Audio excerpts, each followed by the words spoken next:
One of the nicest things about Kent is the river that runs through it, the Cuyahoga.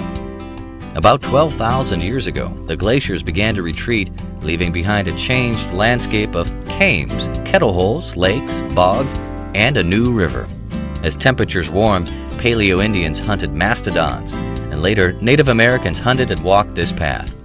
Elk, bison, wolves, bobcats, and white-tailed deer moved through thick forests next to a free-flowing Cuyahoga. Today, the Portage Hike and Bike Trail follows this same route. Join us for a few minutes as we trace the steps of our ancestors.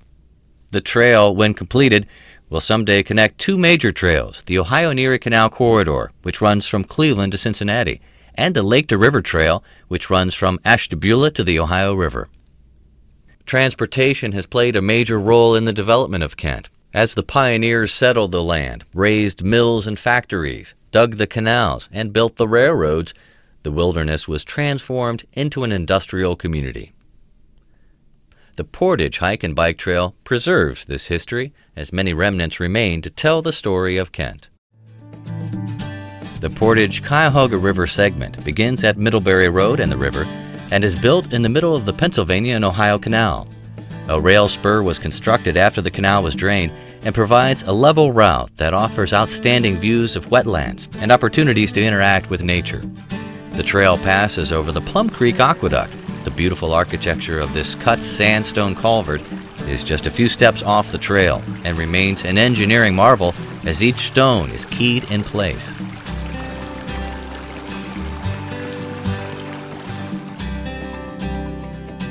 The new 220-foot-long bridge offers a unique view of the river. The prefabricated bridge came in 3 pieces, was lifted in place, and then bolted together to enable the trail to cross the river.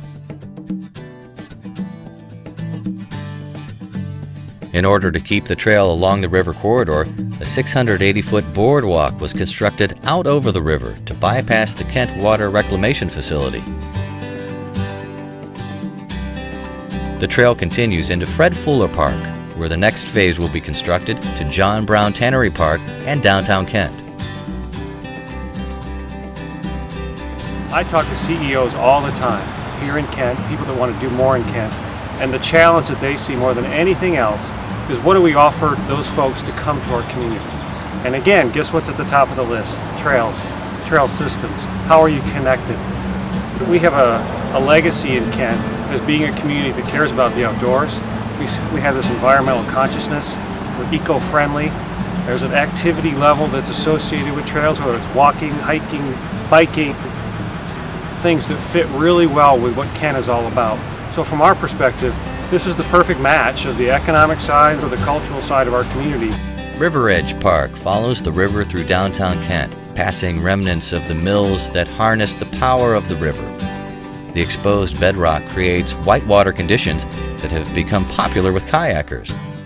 Our trails were developed to provide easy access for everyone.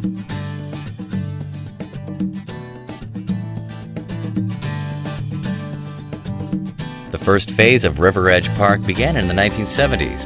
It follows the Cuyahoga under Haymaker Parkway to the Heritage Park area with its cascading waterfall and numerous interpretive panels. Along the way, you'll find observation decks, gazebos, and picnic tables to add to your enjoyment. And what we did was to essentially carve out a ledge that we then used chips and railroad ties to shore it up. And it lasted for quite a long time. It was a very simple walking trail. Just a few steps below our city street is a whole other world. This serene river corridor with its riverbank forest is a dynamic nature preserve. You'll find towering trees, lush undergrowth, wildflowers, ducks, herons, and other birds. The trail continues under the Main Street Bridge to the Brady's Leap area, where the quarried sandstone appears like a river canyon. The legendary Captain Brady made his leap across the Cuyahoga in 1780. The Portage Crane Avenue segment opened in November of 2008. Starting at the Crane Avenue Bridge, it runs above the river and follows the former Conrail Railroad for 1.3 miles until it connects with a Portage Park District trail that takes you all the way to Towner's Woods and on to Ravenna. The trail passes through the Erie Railroad yard that played a vital role in rail history in Kent. The concrete water tower is visible that provided water for steam locomotives and housed over 20 sets of tracks.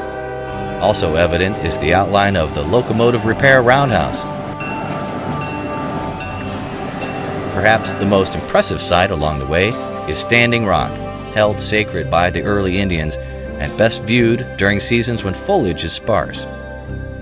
As you walk along, you can also see the old towpath of the P&O Canal, along with a wide variety of wildlife and wildflowers. The gray birch, a rare tree species, flourishes in this area. We call them hike and bike trails, but they're really a lot more than that. Whether you're young or old or somewhere in between, there's something for you to do on the trails.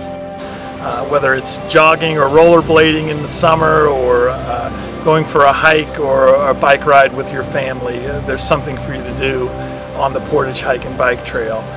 And maybe the best thing of all is just a few steps from the city streets. You can get out on the trail and escape the pressures of life and enjoy the natural beauty of the Kent area. As proud as we are of our city trails, we still consider them a work in progress. Kent Parks and Recreation is proud to be stewards of this path that benefits the health of the community, benefits the local economy, benefits the riparian corridor, and improves the quality of life in Kent. We hope you enjoyed this journey through time and history and nature. It's your turn now to hit the trail.